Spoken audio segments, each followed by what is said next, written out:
And we're back with A Day in the Life of Rashasha, Episode 1, Part 2. We're now leaving Command Operating Post Black. We were here for about 30 minutes. We dropped off our MRAP. MRAP is a vehicle in the Marine Corps. It stands for Mine Resistant Ambush Protected Vehicle. I guess it's definitely the coolest vehicle the Marine Corps ever invented. It's a very large truck. They come in two different models, a 6x6 and a 4x4. 6x6 has 6 wheels that all drive, and a 4x4 has 4 wheels that all drive. We're now going to be traveling further down Route Boston for about 20 meters to Route Michigan, I guess. And we'll be taking a left turn heading west towards Semper Fi, which is about 5 minutes away. It's right on the other side of Black, but you kind of have to go pretty far around. If you've ever thought that global warming would ever be an issue, consider this. It's cold enough in Iraq to freeze water right now. Thus, I see it never being an issue and is highly ridiculous.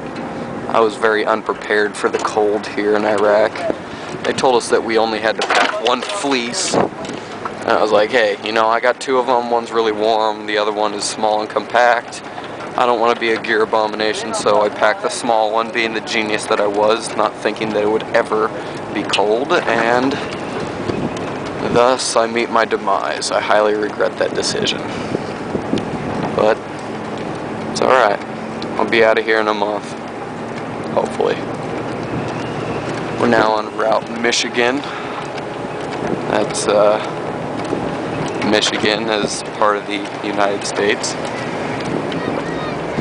These are what we call Texas barriers. I don't know why they're Texas barriers. Maybe if you flip them over they look like a T, but I don't know. There's Texas barriers, Jersey barriers, which are a smaller version of these. And there's HESCO barriers, which are big things that are around all of our outposts, and you fill them with sand. This is the weight for Enemy Control Point 5. Enemy Control Point 5 searches cars and makes sure they don't have any weapons or munitions or anything. And people hate Semper Fi because they have to wait here like this until they are called forward to go be searched. There's a lot of bongos, and taxi cabs for everybody that doesn't want to wait in their car. They just walk across Semper Fi and go to the other side and catch a taxi to wherever they need to go. I guess that's what we're here to do, though. Interrupt these people's daily lives. We're very good at it. These are Iraqis in action right here. The thing that they wear on their head is called a schmuck. I actually bought one off of an Iraqi. I gave them, I think a 50 cal round or something. They thought it was cool, so they gave me a schmuck for it. It's really small though. It doesn't exactly work the way it's supposed to on my head. I'll probably buy a different one when I get back to Albania. Something like that.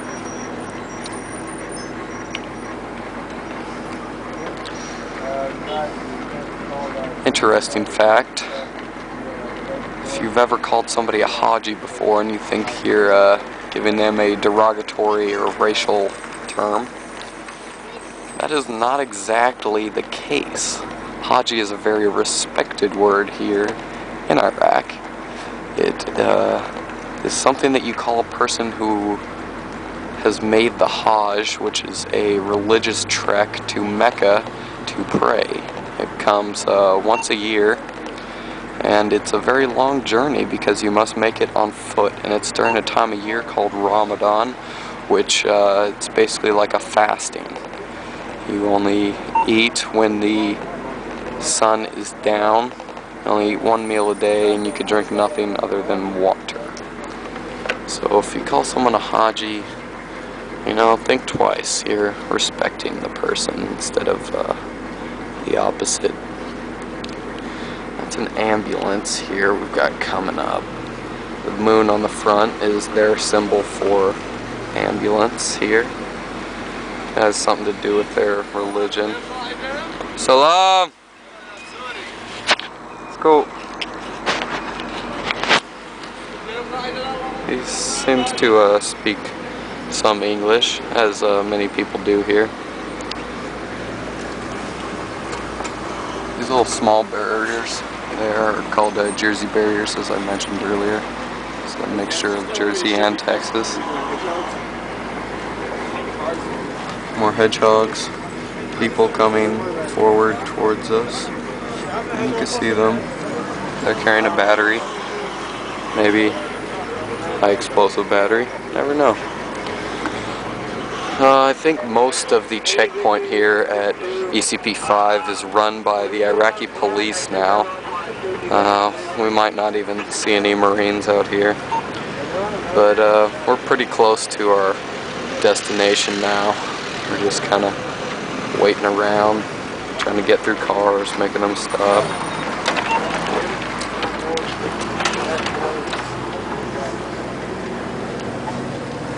Here's the posts that they have here to shoot people that are getting too close to black, or not black, ECP 5. Here comes my fearless squad leader right here. His name is Corporal Duckworth. And he's going to put back the hedgehog in the middle of the road. These are very light hedgehogs right here.